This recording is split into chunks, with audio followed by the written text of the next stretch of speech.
টানা কয়েকদিন ঠান্ডা থাকার পরেও আবার চলে এসেছে গরম। এই তীব্র গরমে কীরকম মানুষ জীবনযাপন করছে তা দেখব আজকে আমরা ডেইলি বাংলাদেশের রিপোর্টে। আবহাওয়া খুব ভালো ছিল। আজকে গরমের তাপমাত্রা অনেক একটু বেশি। মানুষের জনজীবন অচল হয়ে যাচ্ছে। রাস্তাঘাটে লোকজন থাকতে পারে না, গাছের নিচে আসছে, এখানেও প্রচুর গরম।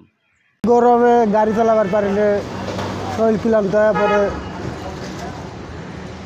বৃষ্টি বাদল নাই, গাড়ি চালাতে খুব কষ্ট হয়।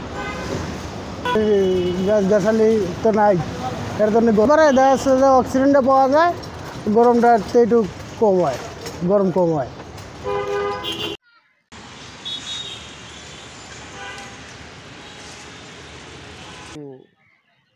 ঠান্ডা থাকতো, গরমের আবহাওয়াটা কম থাকতো, বাতাসটা হইতো, তাহলে বেচা কেনাটা একটু ভালো হইতো। যেহেতু আমরা সরার উদ্যানের ভিতরে টুকিটাকি ছোটোখাটো ব্যবসা করি, ব্যবসার এখন টোটালি কাস্টমারই নেই। গরমে যে মানুষ বের হচ্ছে না ঘর থেকে, গাড়ি ঘোড়া রাস্তাঘাট সব জায়গায় গরম। অতএব আমরা গাছের নিচে আছি, এখানে একটু ঠান্ডা, ঠিক আছে, কিন্তু গরমের তাপমাত্রা খুবই বেশি।